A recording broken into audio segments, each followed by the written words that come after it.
After watching the third season of Final Space, I thought to make a video but found it quite difficult to portray what I was going to say in the best words possible, so I'm just going to read from all the points that I made, and hopefully this turns out well.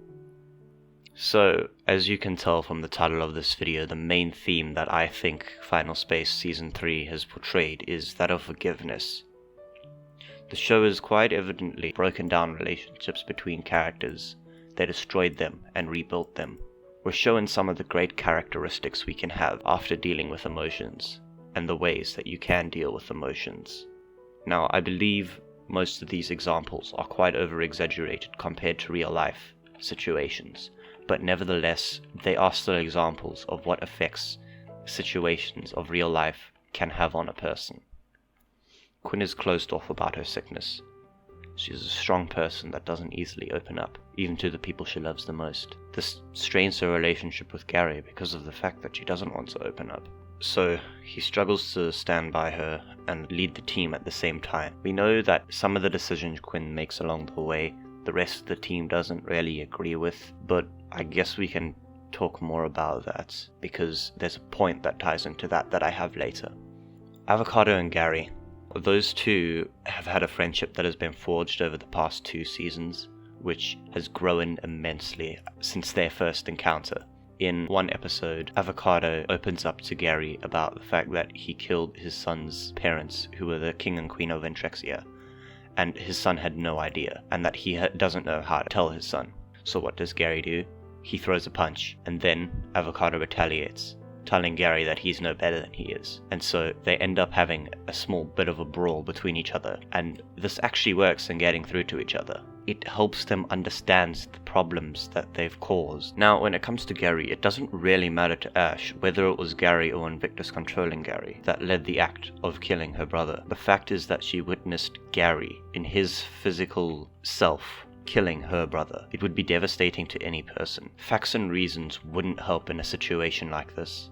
We need to consider that Ash is also a broken person. She's not something that would just easily shrug something off like this. No one would. The fact that she is a more broken person than most people would be is something heavily to consider. She has an identity crisis, and when the constants in her life are removed, she broke even more. Tied in with the fact that Invictus did a very good job of manipulating her emotions, by the end of the season, her perception of the characters change a lot, and so she leaves to Invictus. Example of Ash's perception of people changing is her constant calling out of Quinn and her differences to Nightfall. Ash thinks that Quinn should be the exact same person as Nightfall.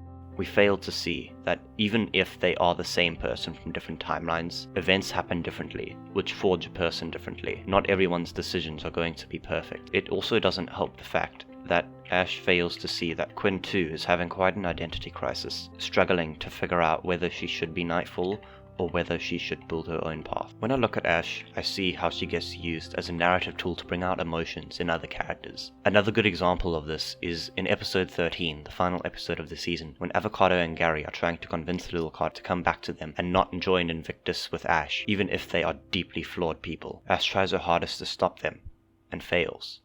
The relationship that have been built between Avocado, Gary, and Little Cardo are strong.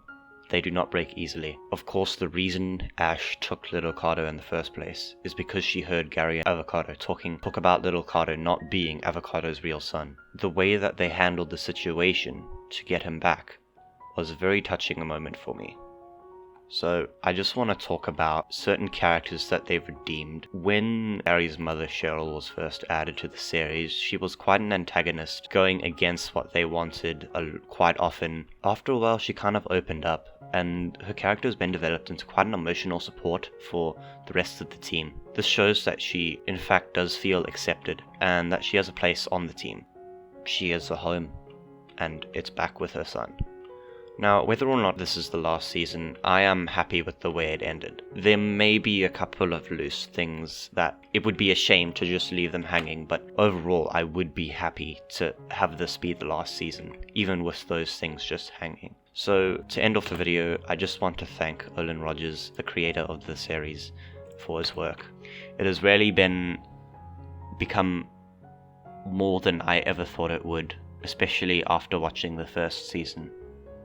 So thank you for that. Do the subscribes, come back again, and I'll post more videos like this.